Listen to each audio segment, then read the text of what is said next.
So a paid waitlist offers you a way to both commit to working together. So you commit to putting them on your design schedule and they commit to paying you. What I like about this too is that clients who are willing to be put on a waitlist are going to naturally prioritize design over a timeline.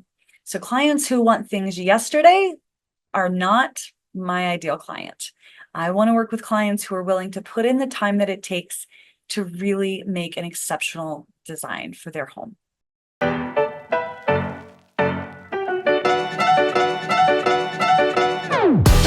Welcome to the Designer's Oasis podcast. I'm your host, Kate Bendewald. If you're tired of one-size-fits-all advice to running your interior design business, you're in the right place. Join me each week as we dive into topics to help you run a thriving interior design business without the hustle. We'll talk about the business of design, but also mindset and mental health, because I know when you thrive, so will your life and business.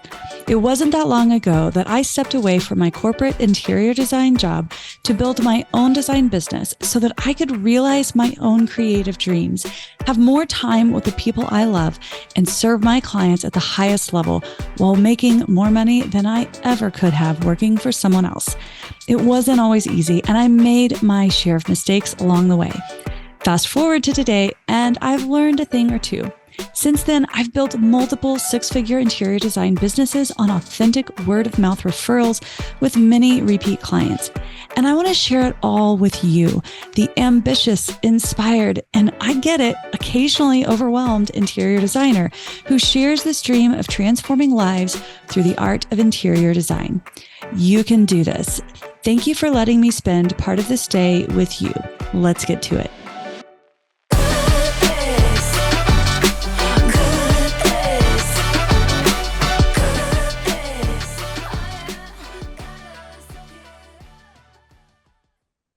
Hello, my friends. Welcome back to the Designer's Oasis podcast. I'm your host, Kate Bendewald, and I am so excited to be talking with you today about how to create and develop a paid waitlist. So first, a paid waitlist is anytime you are making an agreement with a client and exchanging money for a secured spot on your design schedule in your calendar. And there's a lot of questions around how do I implement this? How do I know when is the right time? How do I get clients to trust me and believe in me and get excited about the opportunity to be on the wait list? How much money do I take? Lots of questions around it. So we're going to get right into it today. So first, why would you want to incorporate a paid waitlist? Well, at some point in your career, you are going to be in a position where you have an opportunity to take a really exciting project. However, you're not able to start with them immediately because you are currently serving your existing clients, and you know that if you were to take on this project, it would compromise your ability to serve your other clients. And that's not what you want for your business. That's going to cause burnout. And it's not what you want for your other clients, because you want to continue to nurture them and give them the kind of experience that you expect for yourself and for your business. So it's a good idea when you have this situation. It's a mutual commitment. Okay. So a paid waitlist offers you a way to both commit to working together. So you commit to putting them on your design schedule and they commit to paying you. What I like about this too is that clients who are willing to be put on a wait list are going to naturally prioritize design over a timeline. So clients who want things yesterday are not my ideal client. I want to work with clients who are willing to put in the time that it takes to really make an exceptional design for their home. Okay. The other thing that this does is that it allows clients to see that you're in demand, right? And that's a good thing. It says people want to work with her. She's in demand. He or she's in demand. This is great. And they really can take you more seriously when they see that you're in demand. And the other thing that this does is that it also says to your client, especially if you articulate this clearly to them, is that and when it comes to talking to your clients about the benefit of the paid waitlist, this is a really important thing to clarify with your clients. One is that when they commit to the waitlist, that when it's their time, that they're going to get the same kind of care and attention that you give to your existing clients. Okay. And if they're willing to wait, they're going to have a much better experience working with you. And it also says to them that you're not willing to compromise the integrity of your service with your other clients, no matter how amazing a project is. Okay. You can say, look, I'm a boutique business. We're a small outfit. We have close relationships with our clients, and this is what we need to be able to do in order to make it work. So that's one of the ways that you can start to talk to your clients about the benefits of being on a wait list. The other thing that you can say to your clients is, look, if we do this now and we commit to putting you on our wait list and starting in, 2-3 months, whatever the case may be, this ensures you that in October, whenever you're talking about, that we can start with your project. But if you come back in October, I can't guarantee you that I'm going to have time at that point with you. We may have slotted other projects for that time. So it's ensuring them that they've got a commitment on that they're committed to your calendar. Okay. So those are some really key talking points that you can discuss with your client when you're talking about the benefit of going ahead and committing to the waitlist. So how do you implement this paid waitlist, right? First of all, this is something that you're probably going to do when you're a little bit more established as a business owner. You're probably not going to be looking at a paid waitlist right out of the gate, unless maybe you're still working in a full-time 9 to 5 W-2 type job and you're doing this on the side. Maybe you would be then, but typically this is something that you're going to implement once you've been in business a little bit and you've got a steady stream of clients coming your way. So the first thing I want you to start to think about is sharing on your website, maybe in your social media, as well as in a newsletter, if that's something that you have in your business, when you are taking new clients. So I like to keep it a little bit broad. So you might say, we're now booking clients with projects starting in early fall or in January of 2025 or whatever the case may be, and give them sort of a general idea of when you are starting to book clients so that when they book a discovery call, they've already kind of got that seed in their mind that you're not going to start right away. And then you can have the opportunity to discuss it, the details of it on the discovery call. But the first thing I want you to do is to find a way to share this availability publicly on, again, usually this would be like your website page, wherever they would maybe book a discovery call with you or send you their information. However you set up that initial call to action would be a great place to say, we're now booking clients for early fall. Book a discovery call now to see if we're a good match, or whatever your language is. Okay. And then you want to make sure that you put a reminder on your calendar for the first of the month, every month, to you or somebody that you work with to go in and update that. You don't want it to be, middle of January and they go to your website and they say, we're now taking projects for early fall. And then they're confused. They're like, well, is that fall of this year? Is that fall of last year? And she's not updating her website. So just make it a habit to leave it kind of broad, right? I like to do seasons and keep it updated. Really important there. Now, the other thing is that you need to know before you ever get on a discovery call when your first availability would be. You need to have that information available so that you can have that conversation with your client and be able to share that availability. If you're not prepared, it's not going to look great if you're like, I don't quite know when I could start. Can I get back to you? Right? You want to be able to say, really sell them on this idea and say, once you've vetted them and you've sort of decided, I think this is a really great project for us. I think we could be a good match. I would love to get started with the consultation, which we can do right away in the next coming week or two. But just so you know, the actual project, we wouldn't be able to start it until, second week of October or November, whatever it is for you. So know when you can start prior to ever getting on a discovery call. The doors to the Interior Designer's Business Blueprint open September 6th. There has never been a better time to join. I want to share with you an email I received from a new student inside my program, the Interior Designers Business Blueprint. Kelly said, I just want to take a minute to share how much you have helped my business since I joined. I had processes coming in, but I had so many holes, and I really hadn't done the hard work of sitting down to evaluate my ideal client or shift my mindset around my own value. I've adopted so many of your resources, and I now have a solid workflow going. When I sit down to work each day, I know what needs to be done and exactly what file to open to get it done. I jacked up my prices beyond where I was initially comfortable, but knowing that the experience I'm now providing the clients is worth the money.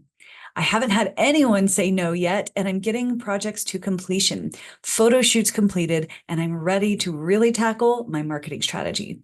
Just a big thank you for all you do. I'm so incredibly to have found this program, and I'm committing to this incredible year of growth.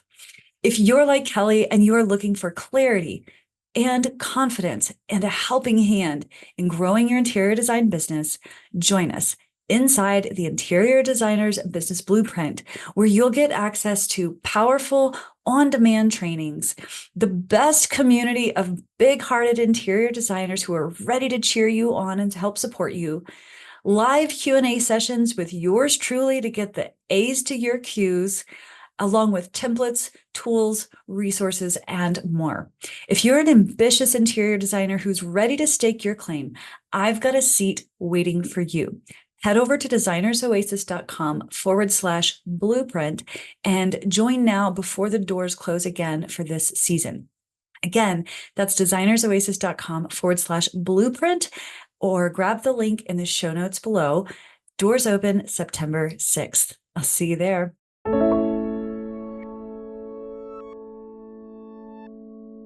The next question I get a lot is, well, do I still do the consultation? And the answer is yes, absolutely. Get on that discovery call, determine if they're a right fit, share with them your vision and how you work, make sure you're a good fit, talk about your pricing, talk about your timeline. And if you start to feel like, yep, this feels like a really good match, we're checking a lot of good boxes here, then go ahead and commit to that next step, which is the consultation. Say, I think we'd be great together. We can start at this time. Seems like that works okay for you. I'd love to go ahead and get the consultation scheduled. That way I can present to you a proposal that you can review, and we can take it from there. And at that point, we will get you locked into our project calendar. Okay, so yes, take that discovery call. Yes, book that consultation if they feel like a right fit. And then the next question I get is, but are you going to put together a full scope of work and proposal and retainer prior to starting the project? And the answer to that is also yes. So what you don't want to do is to take somebody's money, put them on the wait list, fast forward a few months later, and then give them a proposal, and all of a sudden they realize, yeah, you know what? This isn't quite in my budget. That would be no bueno. The other thing is that you want a financial commitment from them. You want to know what you're both getting yourselves into so that you can slot their project into your calendar appropriately. Okay, so go do that consultation. And at the end of the consultation, you're going to prepare a full scope of work, a proposal, and a retainer.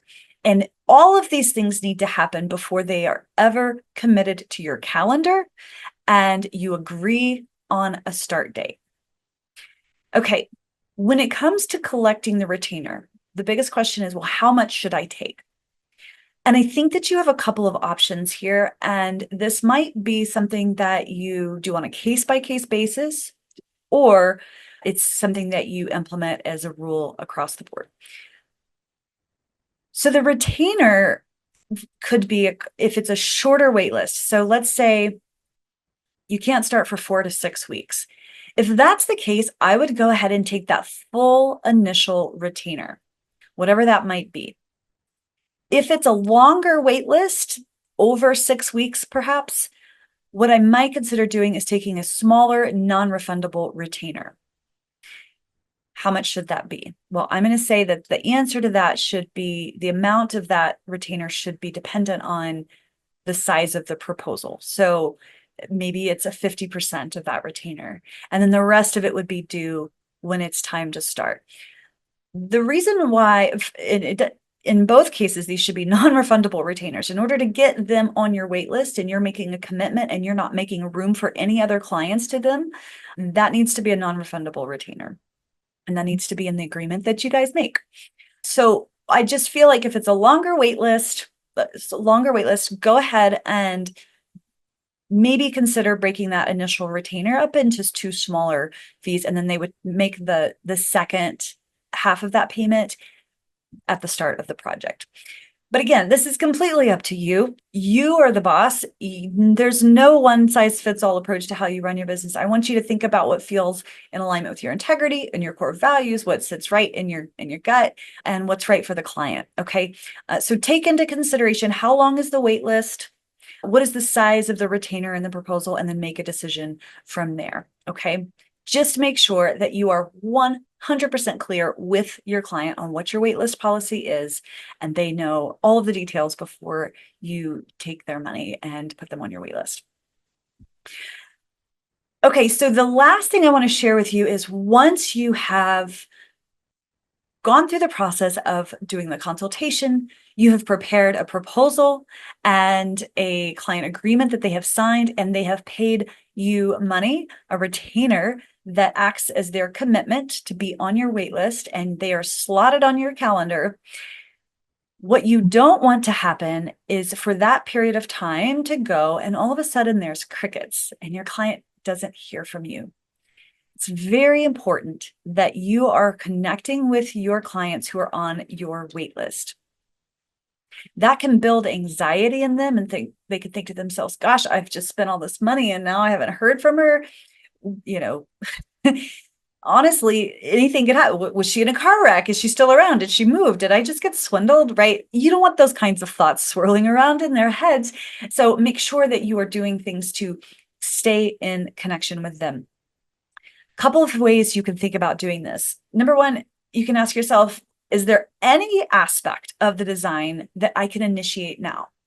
Maybe you decide to go ahead and do a site survey and start to get that information put into your system. Or maybe you do the deep dive interview with your clients. Maybe you get their client portal set up and you invite them to that, right? You don't have to do these things, but if you have the capacity to do it, it can help your client feel like, yeah, we've already kind of got started. We're just in a holding pattern until they can really dive into the design. So that's one way that you can set it up.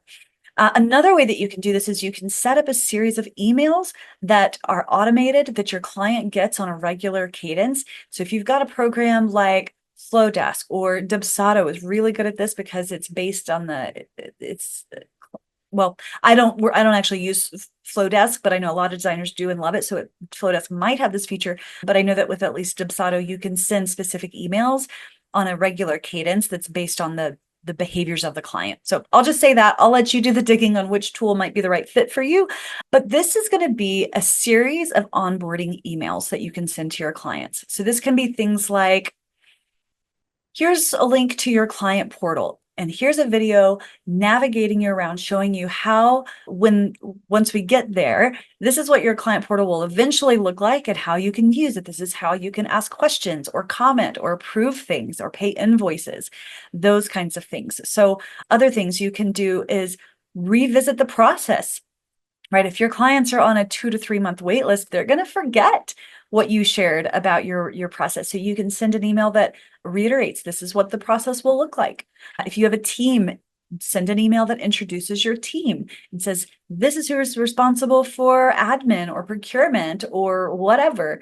Maybe you have a recent project that you want to show off, that you can put together an email, and this is how we solved this client's problem.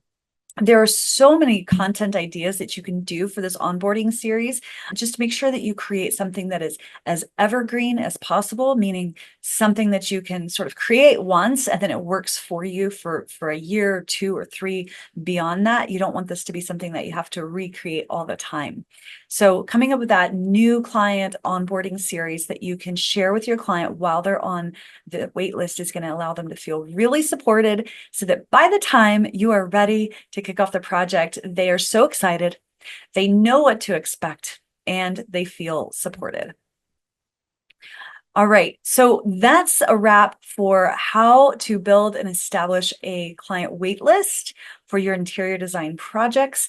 I hope that you have gotten some answers to your questions about how to do this and how to make it work in your business. This is a great problem to have, so hats off to you. Just again, it's about making your client feel supported and making sure that you have a pipeline of clients waiting in the wings, right? And you can commit them to your calendar, and you're not risking losing a prospective client because you didn't know how to sell them on, hey, stick with me, I got you, it'll be worth the wait. I assure you it'll be worth the wait, right? Get excited for them, and they'll know, look, this is the right designer. He or she is worth the wait. And let's do this thing. All right. Again, if you have found this episode or any of these episodes helpful, would you please rate or review us right wherever you listen to your podcast? It means a lot to us, and it helps us get found by other designers so that we can keep making episodes just like this for you. Before we go, I'm going to read a quick review that we recently received that just lit me up. Thank you so much. She says, I love the show. It gives me so many great insights and steps to improving my business. I listen to you every week and have almost heard every episode. Please don't stop. Thank you so much. I needed to hear that today. I'm not going to quit. I'm not going to quit making these episodes just yet. I am feeling really excited about some of the content we have planned for you this season. So stick around, share us your feedback, let us know what you think. It means a lot to us. All right, take care. Bye for now. Hey friend, thank you so much for letting me spend a part of this day with you. I'm so passionate about helping designers like you, and I believe in a rising tide, that when one of us does well, we all do better. So if you share this attitude of abundance with me, I want you to do just one little thing. Please share this episode with someone you think might love it. And if you're feeling extra generous today, go ahead and take just 30 seconds to open your podcast app and leave us a 5-star rating and review. It's free for you to do, and it helps me to be able to keep making more episodes and resources for you. However you choose to help, please know I appreciate you so very much. Thank you, my friend. Have a wonderful rest of your day. I'll see you soon.